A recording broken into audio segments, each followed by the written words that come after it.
सभी भक्तों को राधे राधे। जय पिताजी की। लाडली सभी भक्तों पे खूब कृपा करे। अभी जो है हरियाली तीज आने वाली है। सभी भक्तों को तो पता, सब अपने अपने तरीके से, अलग अलग तरीके से, रीति रिवाज से मनाते भी हैं।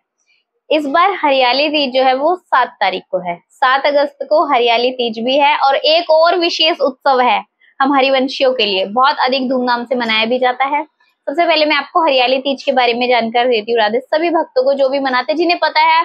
और भी अच्छी बात है कि आप लोगों से भी मुझे भी सीखने को मिलता है।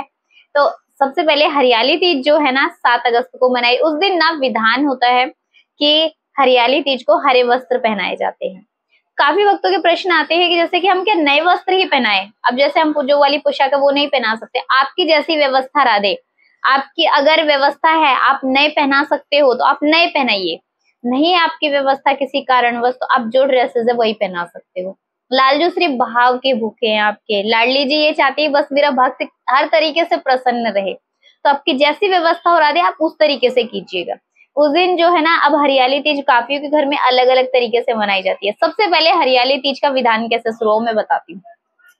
माता पिताजी यानी कि शिव और पार्वती, ठीक है। तो माता ने जो है ना बहुत अधिक तपस्या करी थी। भविष्य पुराण में इसका वर्णन भी है। बहुत अधिक तपस्या भी करी थी उन्होंने। तपस्या से प्रसन्न उनका एक ही इच्छा थी, क्या? उन्हें मिले अगर वर रूप में तो सिर्फ पिताजी ही मिले, यानी कि शिवजी भगवान भोलेनाथ को वो पति रूप में पाना चाहती थी। तो यानी कि वो पिताजी के लिए उन्होंने घोर तपस्या करी थी। और इतनी अधिक तपस्या उन्होंने की थी कि बस वर रूप में एक ही की इच्छा रखती, जबकि विष्णु जी का भी उनके लिए विवाह के लिए प्रस्ताव गया था। लेकिन उन्होंने बोला था नहीं। नारद जी ने जब उनके समक्ष प्रस्ताव रखा कि विष्णु जी को मतलब कि विवाह के रूप में जैसे कि विवाह करना करे आप उनसे, लेकिन उन्होंने मना कर दिया था। उन्होंने कहा था कि मैंने सिर्फ एक ही को वर रूप में वर्ण किया है, वो है भोलेनाथ, मैं उनसे ही विवाह करना चाहती हूँ। माता ने जो है ना, हरियाली तीज में मुझे हरतालिका तीज का विधान याद आ गया, क्योंकि उसमें भी ऐसे ही होता ना कि हर के लेके जाते, तो वो याद आ गया, क्षमा कीजिएगा। हरियाली तीज जो है ना व्रत माता ने शुरू किया था, तब से हरियाली तीज का पता है। सुहागने भी, कुंवारी कन्याएं भी इसका व्रत रखती हैं हरियाली तीज का। हरियाली तीज वाले दिन जैसे एक करवा चौथ का व्रत होता है ना कठिन, उसमें तो ये होता है कि शाम के समय भी जो है ना पानी पी लेते हैं जैसे चंद्रमा को देखकर। लेकिन हरियाली तीज में ना पूरे दिन अन्न खाते हैं, ना जल पीते हैं, कुछ भी नहीं, ना खाना पीना होता है। अगले दिन व्रत जो है ना खुलता है जब चतुर्थी आती है तिथि, तब तो पूरे दिन इसमें भूखे प्यासे रहकर ही व्रत करना होता है। स्नान इत्यादि के बाद में आपको अपनी ब्रह्म मुहूर्त से सारी क्रियाएं शुरू करनी पड़ती हैं। इस दिन जो है ना मिट्टी के शिवलिंग और माता पिताजी बनाने का विधान है। जो भक्त बना सकते हैं वो मिट्टी के बना सकते हैं, लेकिन जिनको नहीं बन सकते हैं वो मंदिर में भी पूजन कर सकते हो आप जाकर। तो वहां पे पहले गणेश जी का पूजन कीजिए, फिर उसके बाद में जो माता पिताजी का पूजन करके आप उस तरीके से व्रत भी रख सकते हो। जिन भी कुंवारी कन्या को, सुहागनों को व्रत रखना होता है, क्योंकि माता ने, पिताजी ने ये कहा था कि इस व्रत के प्रताप से मैं तुम्हें प्राप्त हुआ हूँ। तो जो भी सुहागिन इस व्रत को करेंगी उनके पति की दीर्घायु होगी, और जो भी कुंवारी कन्याएं करती हैं तो उनको एक अच्छे से योग्य वर की प्राप्ति होती है। तो इस तरीके से हरियाली तीज के व्रत का भी बहुत अधिक महात्म्य है। अब इसमें क्या होता है कि अब अपने लड्डू हो गए, लाला हो गए, हमारे जितने भी हैं लालाए, और जो वृंदावन में हमारे बिहारी जी है, जितने भी हमारे मंदिर हैंगे वहां पर ना हरियाली तीज पे हरी पोशाक पहनाई जाती है।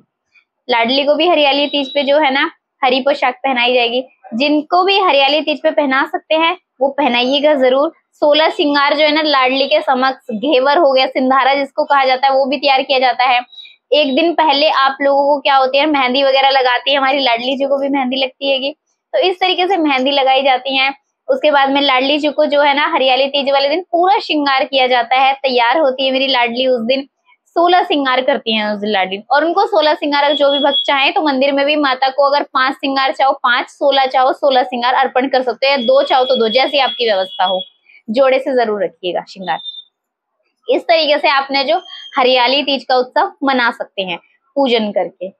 अब इसी दिन एक व्यवस्था और है, हम अपनी लाडली जी को क्या पवाए। काफी भक्तों को रहता है कि हरियाली तीज पे आप तो उस दिन सुबह जल्दी ब्रह्म मुहूर्त में उठ के स्नान इत्यादि से फ्री होकर फिर लाडली जी को अपने उठाकर उन्हें, और उसके बाद में नहला धुलाकर, पहले आपके पता नहीं मुझे आप किस तरीके से भक्त करते होंगे, मैं तो सुबह सबसे पहले उठाते ही उनको सबसे पहले दूध पिलाती हूँ। सीधा स्नान नहीं कराती, दूध पिलाने के बाद में फिर उसके बाद में ही जो है ना स्नान इत्यादि कराती हूँ, रुक कर थोड़ा सा, ये नहीं कि उठते ही एकदम से कर दिया।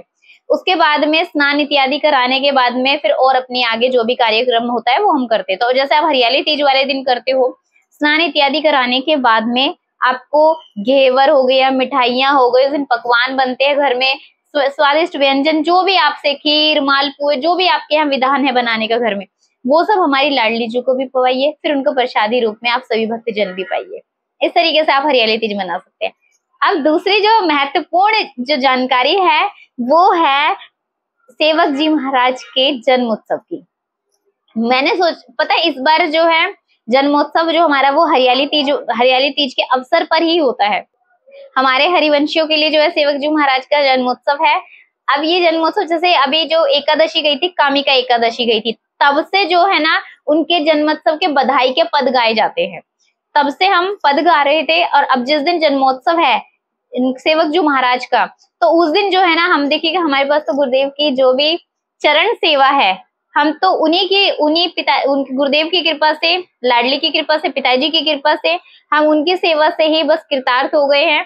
सेवक जी महाराज के सेवक वाणी का पाठ कीजिएगा, प्रणाम कीजिएगा उनको, हाथ जोड़ जोड़ के बारंबार प्रणाम, क्योंकि जिन भक्त के पास में सेवक वाणी नहीं है वो ऐसे वंदना राधा राधा नाम का कीर्तन भी कर सकते हो। आप सेवक जी महाराज को जन्मोत्सव की बहुत सारी बधाई भी दे सकते हो। आप घर में लाडली जी का जो है ना आप छोटा सा फूलों से सजाइए, जिस भी तरीके से आप सजाना चाहते हैं, मानसिक रूप से भोग पवाइए।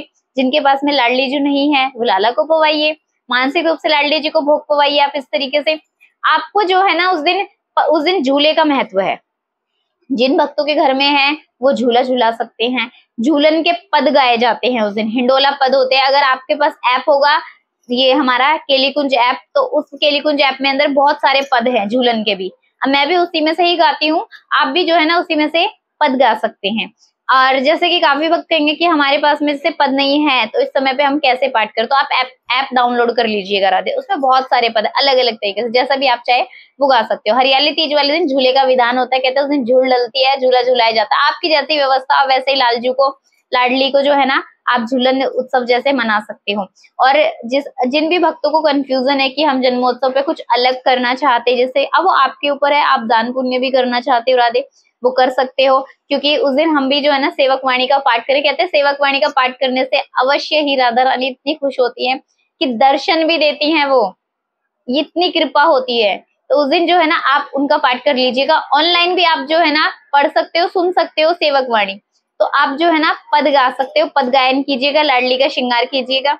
इससे हमारे जितने भी मतलब कि जो हमारे सत्कर्म पुण्य है जो है वो और अर्जित होते हैं, लाडली की कृपा होती है और हम जो है ना सतमार्ग की ओर चलते हैं, क्योंकि छोटे छोटे प्रयासों से ही ना हम लोग जो है लाडली को पा सकते हैं। तो इस तरीके से आप जो है ना कर सकते हो।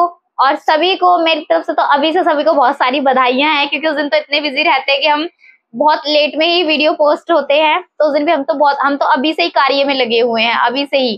कल जो है 6 तारीख है, तो कल आप सबको जो है ना मेहंदी हो गई, ये सब चीजें लाडली जी को लगाओगे, जो भी पद गा सकते तो आप पद भी गायन जरूर कीजिएगा।